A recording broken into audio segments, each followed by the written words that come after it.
Hello, कैसे हो आप? मुझे आशा है आप बहुत अच्छे होंगे। हम लोग नया सब्जेक्ट शुरू कर रहे हैं, स्ट्रेंथ ऑफ मटेरियल। वो हम लोग पढ़ेंगे।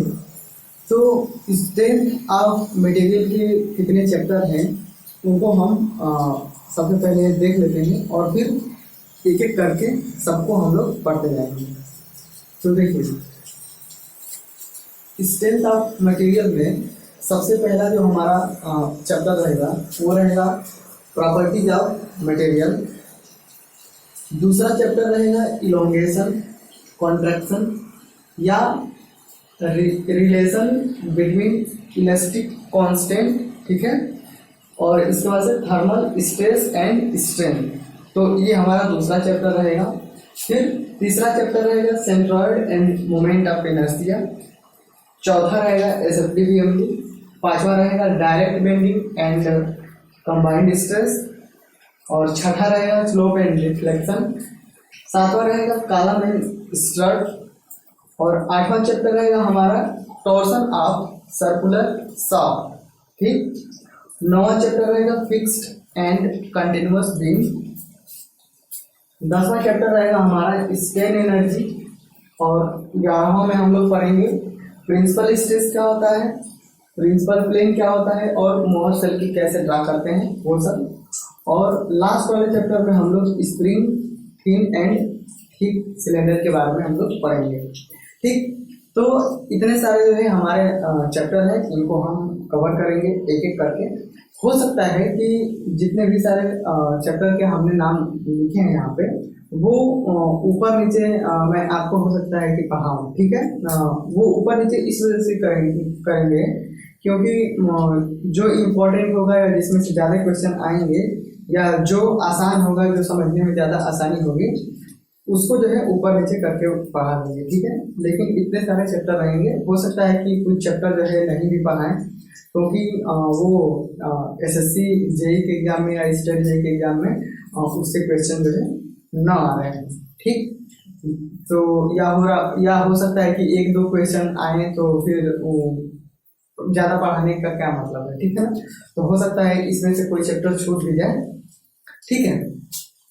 तो जो एक एक जैसे कि अब प्रॉपर्टीज ऑफ मटेरियल है, इलोंगेशन क्या होता है, कॉन्ट्रैक्शन क्या होता है या डायरेक्ट बेंडिंग क्या होता है, एसएफडी-बीएमडी, तो इन सब के बारे में जब वो वाला हम चैप्टर शुरू करेंगे तो उसी में इसका जो ब्रीफ जो भी होगा उसको हम बता देंगे वहीं पे, ठीक है। यहाँ पे हम नहीं बता रहे हैं आपको। तो इतने सारे हमारे चैप्टर हैं, इसको आप जो है नोट्स बना सकते हैं अपना, ठीक है ना। और आप ये सब जो है जूनियर इंजीनियर की जो लोग तैयारी कर रहे हैं वो सब पढ़ सकते हैं, या जो लोग डिप्लोमा कर रहे हैं वो लोग भी पढ़ सकते हैं। जैसे कि उन लोगों के लिए एसएफडी-बीएमडी नई चीज होती है, नहीं आती है। फिर प्रॉपर्टीज ऑफ मटेरियल तो डिप्लोमा में हमने तो नहीं पढ़ा था, हो सकता है कि आपने बुक चेंज हुई है तो आ गया होगा, तो आप पढ़ सकते हैं। लेकिन सबकी अपनी अपनी अलग अलग मानसिकता है, आपके ऊपर है कि आप कब पढ़ना चाहेंगे, ठीक है। और अगर रेफरेंस बुक की बात करें कि आप जो है कौन सी बुक का इस्तेमाल करेंगे या किससे पढ़ेंगे, तो अगर आप पढ़ना चाहें, अगर आप बुक पढ़ना चाहें तो ये 3 बुकें हैं, आर.के. राजपूत, आर.के. बंसल और आर.एस. कुर्मी। इन 3 बुकों में से आप जो है प्रिफर कर सकते हैं, जो आपको अच्छी लगे वो पढ़ सकते हैं, ठीक है। तो चलिए हम लोग पहला चैप्टर शुरू करते हैं, प्रॉपर्टीज ऑफ मटेरियल, ठीक है। और हम लोग पढ़ रहे हैं स्ट्रेंथ ऑफ मटेरियल। तो सबसे पहले बात करते हैं स्ट्रेंथ ऑफ मटेरियल की, ठीक है। तो देखिए STRENGTH, स्ट्रेंथ ऑफ मटेरियल। तो स्ट्रेंथ ऑफ मटेरियल में हम लोग बात करते हैं कि ये स्ट्रेंथ क्या है और ये मटेरियल क्या है, ठीक है। तो ये जो स्ट्रेंथ है, ठीक है ना, तो स्ट्रेंथ जो है ये जो मटेरियल है उसकी प्रॉपर्टी है, ठीक है। तो स्ट्रेंथ क्या है, प्रॉपर्टीज ऑफ मटेरियल, ठीक। ये जो मटेरियल है हमारा उसकी स्ट्रेंथ क्या है, प्रॉपर्टी है, ठीक है ना। तो हम लोग पढ़ते हैं tensile strength, compressive strength, shear strength, torsional strength, bending strength. तो ये जितनी भी सारी स्ट्रेंथ हैं, हम लोग जो मटेरियल यूज किए हैं उस मटेरियल की क्या है वो प्रॉपर्टी है। ठीक है, अब हम बात करते हैं कि ये मटेरियल क्या है। ठीक है, तो मटेरियल जो है एक प्रकार का द्रव्य है, ठीक है ना, मैटर है, जिससे क्या है चीजें बनी हुई है। तो मटेरियल इज द मैटर। क्या है?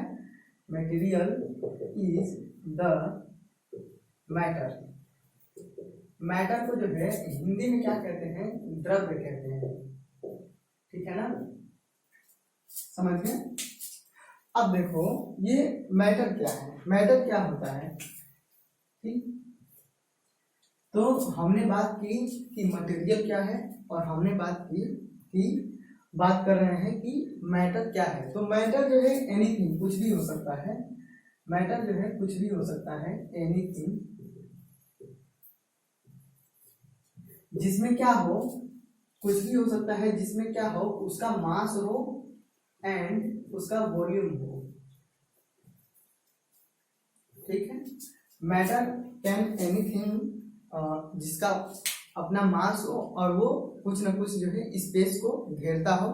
ठीक है ना, जैसे कि ये मार्कर है, तो इस मार्कर का कुछ ना कुछ मास है और ये स्पेस में जो है अपना कुछ स्थान घेर रहा है, तो ये क्या है? एक मटेरियल है। ठीक है, मैटर है और मैटर ही क्या है?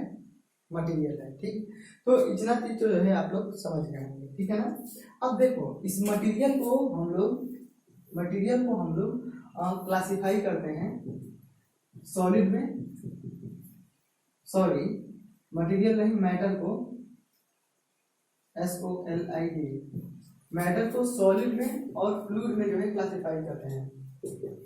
ठीक, अब ये जो फ्लूइड होता है, फ्लूइड को भी हम लोग दो कैटेगरी में क्लासिफाई करते हैं। एक होता है लिक्विड, लिक्विड का क्या होता है? देखो ये भाई लिक्विड का LE, यार लिक्विड का स्पेलिंग नहीं है पता। हाँ, गैस है। ठीक है, जो भी हो लिक्विड का अपने से करेक्शन कर लेना, मुझे तो डाउट हो रहा है यार, लिख रहा था भूल गया। तो जो मैटर होता है, हम लोग देखो ये द्रव नहीं है, वो द्रव्य है, द्रव्य को मैटर कहते हैं।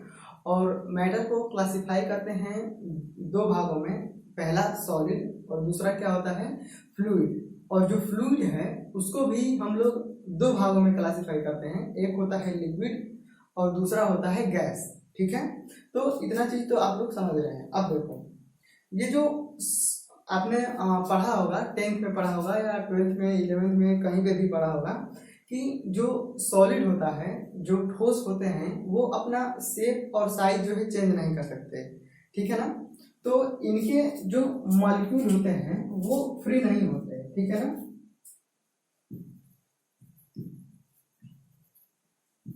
Molecule not free. तो जो सॉलिड होता है, तो सॉलिड के जो अणु होते हैं वो फ्री नहीं होते, इसीलिए जो सॉलिड है उसका शेप और साइज जो है वो चेंज नहीं हो सकता। ठीक है, तो इसका जैसे कि मान लो कि इसका जितना एक वॉल्यूम है, तो वो उसका आयतन जो है फिक्स रहेगा, वो चेंज नहीं होगा, और इसका शेप जैसा रहेगा वो उसी शेप का रहेगा। ठीक है, और जो लिक्विड होते हैं, तो लिक्विड के क्या होते हैं? मॉलिक्यूल जो है फ्री होते हैं, और गैस के भी मॉलिक्यूल जो होते हैं वो भी क्या होते हैं? फ्री होते हैं। वो जो मॉलिक्यूल हैं लिक्विड और गैस के, वो दोनों जो है, दोनों के मॉलिक्यूल क्या होते हैं? स्वतंत्र होते हैं मूव करने के लिए। ठीक है ना, तो वो इसी कारण से जब ये स्वतंत्र होते हैं, तो इसी कारण से लिक्विड को किसी भी बर्तन में डाला जाता है, किसी भी कहीं पे भी उसको डाला जाता है, तो वो उसी का शेप जो है धारण कर लेता है। ठीक है, तो उसके मॉलिक्यूल क्या है? फ्री हैं, लेकिन इसका जो आयतन है, वॉल्यूम है, वो कांस्टेंट रहता है। जैसे 1 लीटर हमने मान लो वाटर लिया, तो उसको हम किसी भी बर्तन में डालेंगे तो वो 1 लीटर का 1 ही लीटर रहेगा, लेकिन उसके मॉलिक्यूल क्या हैं, वो फ्री हैं मूव करने के लिए। तो वो जिस बर्तन में डाला जाएगा उस बर्तन का रूप वो धारण कर लेगा। ठीक, अब ये गैस है तो गैस के मॉलिक्यूल भी फ्री है मूव करने के लिए, लेकिन इसका जो आयतन है वो निश्चित नहीं होता है और आकार भी उसका जो है निश्चित नहीं होता है। जैसे कि एक कमरा है तो उस कमरे में आप गैस को फैला दोगे तो पूरे कमरे में उसके जो मॉलिक्यूल हैं वो फैल जाएंगे, मतलब मॉलिक्यूल फ्री है मूव करने के लिए तो वो दूर दूर हो जाएंगे। ठीक है, तो पूरे कमरे में गैस भर जाएगी। अब उसी गैस को जो आपने कमरे में डाला है उसी को आप एक सिलेंडर में बंद करना चाहो तो वो छोटे से सिलेंडर में भी आके बंद हो जाएंगे। ठीक है, तो गैस का ये होता है कि उसका जो आयतन होता है वो निश्चित नहीं होता है, लेकिन मॉलिक्यूल क्या होते हैं, फ्री होते हैं। तो जो सॉलिड है तो हम ये कह सकते हैं कि जो सॉलिड के मॉलिक्यूल हैं वो फ्री नहीं होते मूव करने के लिए, और जो फ्लूइड है उसके मॉलिक्यूल क्या होते हैं, फ्री होते हैं, फ्री टू मूव, यानी कि घूमने के लिए स्वतंत्र होते हैं। ठीक है ना, मूव मतलब घूमना, MOVE, मूव मतलब घूमना। ठीक है ना, तो फ्लूइड के मॉलिक्यूल जो है स्वतंत्र होते हैं और इसके मॉलिक्यूल क्या होते हैं, स्वतंत्र नहीं होते हैं। तो ये चीज हमने पढ़ी। अब देखो हम लोग यहाँ पे एक और चीज डिस्कस करते हैं। जैसे कि ये कोई बॉडी है, ये दिखना चाहिए, चलो मैं ब्लैक से लिखता हूँ। ये कोई बॉडी हमने ले लिया है, ठीक है ना, तो इधर से फोर्स लग रहा है और इधर से भी हम लोग फोर्स लगा रहे हैं। तो आप बताओ कि इसके मॉलिक्यूल क्या है, फ्री नहीं है घूमने के लिए और इसके मॉलिक्यूल स्वतंत्र हैं। तो जब आप इस पे लोड लगाओगे, ठीक है ना, इसके मॉलिक्यूल स्वतंत्र नहीं है घूमने के लिए, तो जाहिर सी बात है कि इनके मॉलिक्यूल्स में क्या होगा, जैसे कि ये है तो इसके मॉलिक्यूल क्या है कि ऐसे मान लो कि अरेंज हैं, ऐसे अरेंज हैं, तो इसके मॉलिक्यूल स्वतंत्र नहीं है घूमने के लिए। तो जाहिर सी बात है कि इन मॉलिक्यूल के बीच में क्या होगा, कुछ ना कुछ जो है बांड होगा। ठीक है, और ये जो बांड होगा इनके बीच में वो क्या होगा, वो रजिस्ट कर रहे होंगे। जैसे कि ये मॉलिक्यूल जाना चाह रहा होगा तो ये दूसरा वाला इसको पकड़ के रखा होगा, नहीं जाने दे रहा होगा कहीं पे भी। ये जाना चाह रहा होगा लेकिन ये दूसरा वाला क्या होगा कि उसको जो है पकड़ के रखा होगा। ठीक है, इसी तरीके से अगर इसके मॉलिक्यूल की बात करें तो इसके मॉलिक्यूल स्वतंत्र हैं। अगर ये कहीं जाना चाह रहा है तो ये स्वतंत्र है, ये इससे कोई मतलब नहीं है कि नहीं रुको, वो स्वतंत्र है, वो जा सकता है। ठीक है, तो अब एक चीज आती है कि अब हम इन दोनों में से हम मान लो कि इस पे जो है फोर्स लगा रहे हैं, हम इस पे इधर को फोर्स लगा के खींच रहे हैं। ठीक है, और इधर से भी, तो यही चीज मैंने यहाँ पे बनाई हुई है।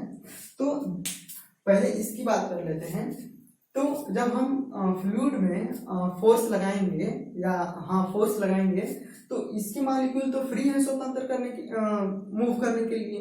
तो जैसे ही हम फोर्स लगाएंगे वो क्या होंगे कि मूव कर देंगे मतलब कि जैसे कोई भी लिक्विड है, अगर आप उस पर फोर्स लगाओगे तो वो जो है वहां से हट जाएगा। ठीक है, तो हट जाएगा तो क्या हो रहा है वहां पे, वो जो हम फोर्स लगा रहे हैं उसका कोई विरोधी नहीं कर रहा है, उसका कोई रेजिस्टेंस ही नहीं कर रहा है, उसको रजिस्ट ही नहीं कर रहा है। हम जो फोर्स लगा रहे हैं उसको जो है प्रतिरोधी ही नहीं कर रहा है। ठीक है ना, तो जो फ्लूइड होते हैं उनमें क्या होता है कि स्ट्रेस जो है जनरेट नहीं होता है। ठीक है, अभी हम बात करेंगे कि स्ट्रेस क्या होता है। स्ट्रेस आप जानते भी होंगे स्ट्रेस क्या होता है।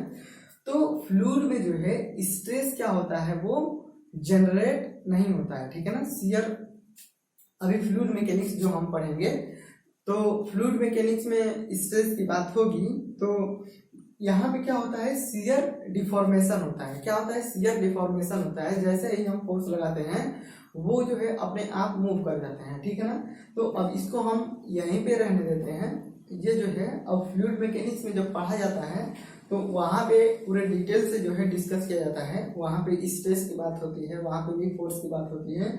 तो वो किस वजह से जो है फोर्स आता है और स्ट्रेस कैसे उत्पन्न होता है, वो जो है फ्लूइड मैकेनिक्स का टॉपिक है। अब हम यहाँ पे आते हैं तो आपने यहाँ तक देखा कि इसके मॉलिक्यूल क्या है, फ्री हैं, और इसके मॉलिक्यूल क्या है, फ्री नहीं है।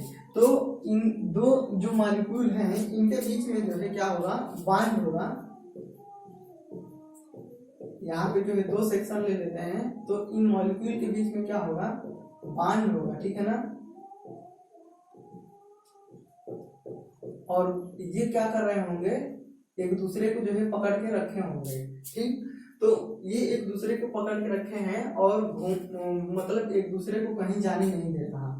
तो हम लोग जो है फोर्स लगा रहे हैं इधर से और इधर से, ठीक है। और ये जो इसका क्रॉस सेक्शन एरिया है वो मान लो कि ए है, ठीक है। तो क्या होगा कि हम लोग फोर्स लगा रहे होंगे तो ये जो सारे मॉलिक्यूल हैं वो इधर जाना चाहेंगे, लेकिन क्या है कि ये जो मॉलिक्यूल हैं इसको पकड़ के अपनी तरफ जो है खींच रहे होंगे, है ना। और इसी तरीके से इधर वाले को हम इधर फोर्स लगा रहे हैं तो ये जो मॉलिक्यूल हैं इसको इधर की तरफ क्या कर रहे हैं, खींच रहे हैं। तो समझ रहे हैं। तो क्या है कि जो बाहरी फोर्स है, एक्सटर्नल फोर्स है, वो इंटरनल फोर्स जो मॉलिक्यूल है उतना ही जो है इंटरनल फोर्स जो है क्या कर रहे हैं, मॉलिक्यूल क्या कर रहे हैं, जो अणु हैं वो जनरेट कर रहे हैं, ठीक है ना। तो ये एक क्या है कि ये एक जो है मटेरियल है, ठीक है। क्या है, ये एक मटेरियल है। तो ये जो अणु है, इन अणुओं के बीच में ये जो बांड बना है, वो जो बांड बना है एक दूसरे को जो है जाने नहीं दे रहे हैं। तो इनकी कुछ ना कुछ तो सीमा होगी ना। जैसे कि अब ऐसा नहीं है कि चाहे आप कितना ही टन का फोर्स लगा लो, चाहे कंप्रेसिव फोर्स लगा लो या टेंसाइल फोर्स लगा लो, ये क्या है कि उसको पकड़ के रखे ही रहेंगे। इनकी कुछ लिमिट होगी। एक ऐसा फोर्स आएगा, एक निश्चित फोर्स ऐसा होगा जिसपे क्या होगा कि इन दोनों के बीच में जो बांड है, एक दूसरे को जो पकड़ के रखे हैं, वो क्या होगा कि अब धीरे धीरे धीरे धीरे टूटने लगेगा और एक निश्चित फोर्स पे क्या होगा कि वो टूट जाएंगे। समझ रहे हैं, ठीक है, इतना समझ रहे हैं, ठीक है ना। तो देखो हम लोग बाहरी फोर्स लगा रहे हैं तो उतना ही फोर्स जो है इंटरनल में ये मॉलिक्यूल जो है जनरेट कर रहे हैं। हम लोग एफ डैश इधर की तरफ, ये फोर्स इधर की तरफ लग रहा है, इधर की तरफ, तो मॉलिक्यूल इधर की तरफ एफ डैश फोर्स जनरेट कर रहे हैं और ये फोर्स इधर की तरफ लग रहा है, तो एफ डैश सेम मैग्नीट्यूड का फोर्स जो है इधर की तरफ जनरेट कर रहे हैं, ठीक है ना। तो जब हम स्ट्रेस की बात करते हैं, स्ट्रेस, ठीक है ना, तो स्ट्रेस की बात करते हैं हम लोग, तो हम लोग लिखते हैं STRES, स्ट्रेस अपान हम लोग लिखते हैं FO, फोर्स अपान एरिया, ठीक है। स्ट्रेस की जब हम बात करते हैं तो हम लोग कहते हैं कि फोर्स अपान एरिया, ठीक है। तो जो फोर्स होता है, जो हम लोग जिस फोर्स की बात करते हैं वो वाला ये फोर्स नहीं होता, ये वाला फोर्स नहीं होता जो हम एक्सटर्नली लगा रहे हैं, उस वाले फोर्स की हम लोग बात नहीं करते। हम लोग जो इंटरनल वाला फोर्स है, इस फोर्स की हम लोग बात करते हैं। जो मॉलिक्यूल हैं, जो अणु हैं, जो एक्सटर्नल फोर्स के बराबर ही इंटरनल फोर्स जनरेट कर रहे हैं, उस फोर्स की हम लोग बात करते हैं, ठीक है ना। तो यहाँ पे हम देख रहे हैं कि ये एक्सटर्नल फोर्स लग रहा है, तो ये इंटरनल फोर्स है। ये मॉलिक्यूल जो है इस फोर्स का मतलब प्रतिरोध कर रहे हैं, ठीक है ना। तो ये जो फोर्स है वो रेजिस्टेंस फोर्स है, रेजिस्टेंस फोर्स, ठीक है।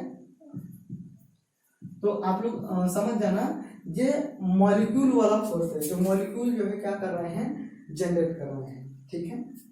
तो हमने अभी भी बात किया था कि जो मॉलिक्यूल हैं जो बाहरी फोर्स का विरोध कर रहे हैं, तो इनकी एक क्या होगी, सीमा होगी, जिसके बाद क्या होगा कि वो विरोध नहीं कर पाएंगे और वो टूट जाएंगे अलग अलग। तो जो ये रेजिस्टेंस फोर्स है, मैक्सिमम रेजिस्टेंस फोर्स, ठीक है। Maximum resistance force upon area जो होगा वही क्या होगा, हमारा स्ट्रेंथ होगा। समझ रहे हैं। तो ये फोर्स लग रहा है और ये फोर्स जो है इस वाले एरिया पे कार्य कर रहा है, ठीक है ना। तो फोर्स अपॉन एरिया, तो हम लोग जो स्ट्रेस में बात करेंगे वो इंटरनल फोर्स है और ये इंटरनल फोर्स एक्सटर्नल फोर्स के बराबर ही होता है, ठीक है। और एरिया क्या होता है, दोनों में सेम ही होता है, ठीक है ना। तो stress upon stress is equal to resistance force upon area. और स्ट्रेंथ क्या होता है, स्ट्रेंथ जो है फेल्योर पॉइंट पर जो मैक्सिमम रेजिस्टेंस फोर्स होता है वो अपॉन एरिया, उसको हम लोग क्या कहते हैं, उसको ही हम लोग स्ट्रेंथ कहते हैं, ठीक है। तो इतना जो है आप लोग समझ गए होंगे कि स्ट्रेस क्या है और स्ट्रेंथ क्या है, ठीक है ना। तो अब इसको जो है हम लिख लेते हैं। तो हमने पढ़ा स्ट्रेंथ के बारे में, ठीक है। यह मटेरियल की प्रॉपर्टी है। फिर पढ़ा मटेरियल क्या है। तो मटेरियल जो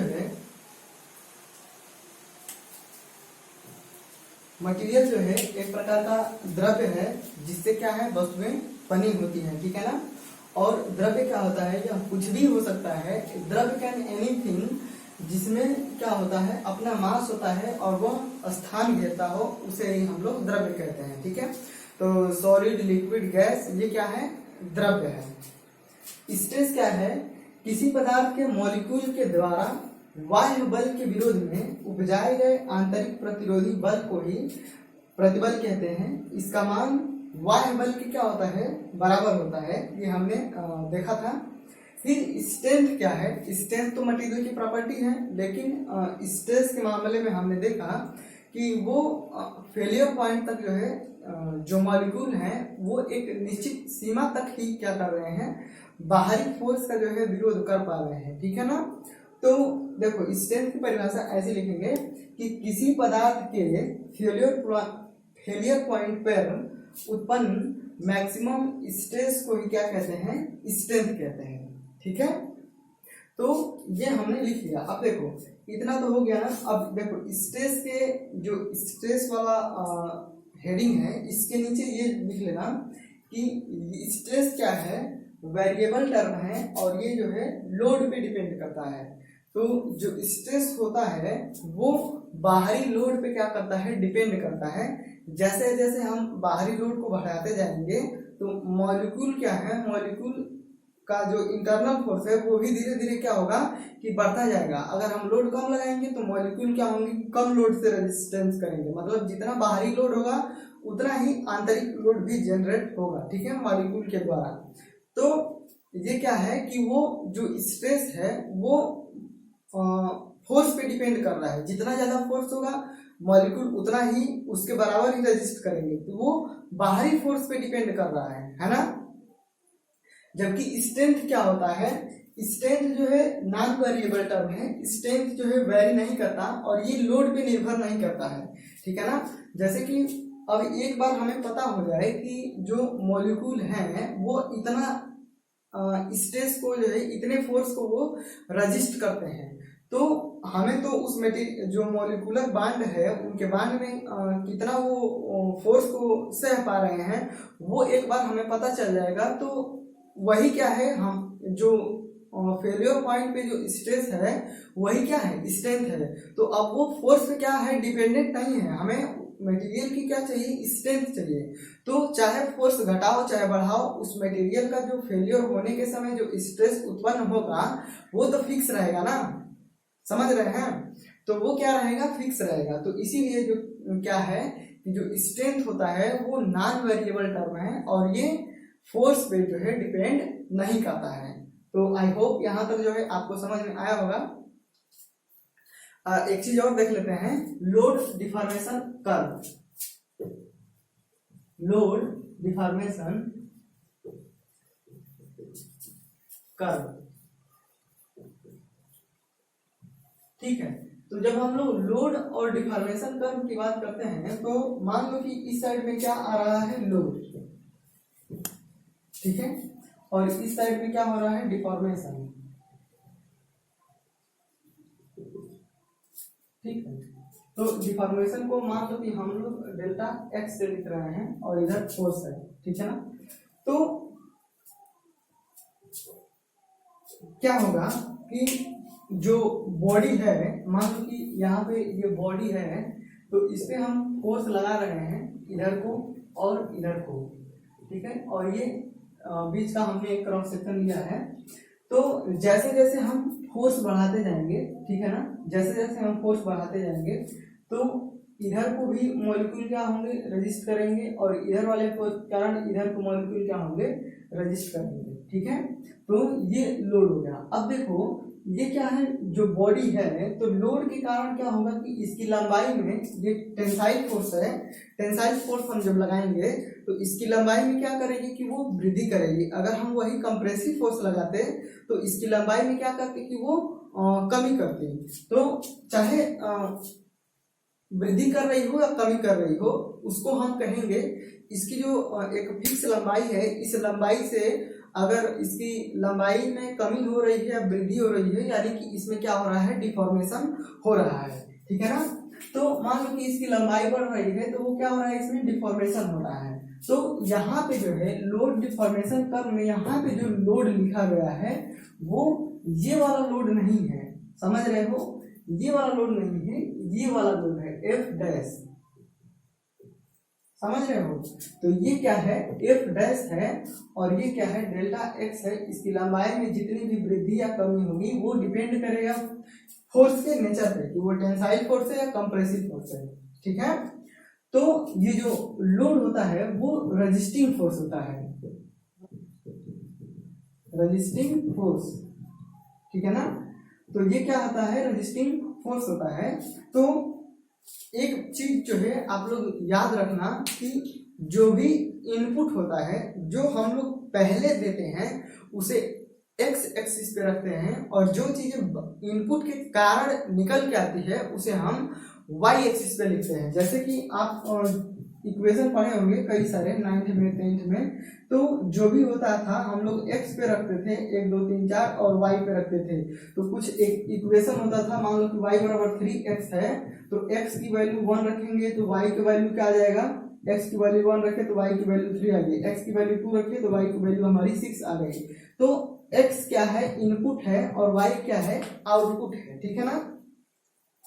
तो इसी तरीके से यहाँ पे भी क्या हो जाएगा, जो डिफॉर्मेशन है वो हमारा इनपुट बन जाएगा, और जो रेजिस्टिंग फोर्स है वो क्या हो जाएगा, आउटपुट हो जाएगा, ठीक है।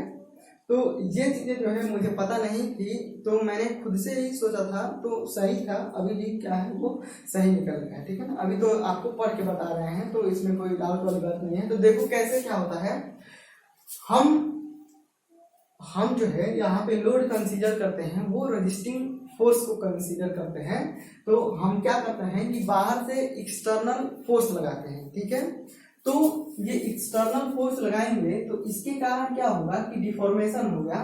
तो पहला चीज तो हमने क्या किया कि एक्सटर्नल फोर्स लगाया, एक्सटर्नल फोर्स के कारण जो है मान लो कि इसकी जो लंबाई है वो डेल्टा एक्स बढ़ गई। मान लो हमने टेंसाइल फोर्स लगा रहे हैं तो इसकी लंबाई क्या है कि डेल्टा एक्स बढ़ रही है, तो ये दूसरी चीज हो गई। फिर अब ऐसा तो नहीं होगा ना कि जैसे कि रिएक्शन कब होगा, ऐसा तो नहीं होगा कि इसको आप टच करोगे तो ये रिएक्ट करने लगेगा। तो वैसे ही जब आप इस पे थोड़ा सा भी हल्का सा भी फोर्स लगाओगे तो उसके कारण जो है डिफॉर्मेशन होगा, और जब ये डिफॉर्मेशन होने लगेगा ना तभी ये जो मॉलिक्यूल हैं इस बाहरी फोर्स का क्या करने लगेंगे, विरोध करने लगेंगे, ठीक है, उसको रजिस्ट करने लगेंगे। तो ये क्या हो जाता, ये क्या होगी, हमारी तीसरी चीज होगी। तो सबसे पहले हम फोर्स अप्लाई कर रहे हैं, फोर्स अप्लाई कर रहे हैं तो हम इसमें डिफॉर्मेशन करने का प्रयास कर रहे हैं। अब जब ये डिफॉर्मेशन हो रहा है तो ये इसके मॉलिक्यूल हैं इस डिफॉर्मेशन का जो है विरोध कर रहे हैं, ठीक है। अगर ये डिफॉर्मेशन नहीं होगा तो ये विरोध नहीं करेंगे। तो ये तीसरी चीज होगी। तो हमें तो ये कंसीडर ही नहीं करना है, हमें तो एक्सटर्नल फोर्स से कोई मतलब ही नहीं है, हमें तो मटेरियल की स्ट्रेंथ चाहिए, ठीक है, मटेरियल का कितना स्ट्रेस जनरेट हो रहा है वो चाहिए। तो क्या होगा कि यहाँ पे हमारा जो है डिफॉर्मेशन जो है इनपुट बन जाएगा। जब हम इस मटेरियल में डिफॉर्मेशन करेंगे तभी क्या होगा, हमारा जो रेजिस्टेंस फोर्स है, लोड है, यहाँ पे जो हम लिख रहे हैं वो जनरेट होगा, ठीक है ना। तो ये क्या हो जाता है, इनपुट है और ये क्या है, लोड आउटपुट है। तो इस चीज को जो है ध्यान में रखिए, ठीक है ना।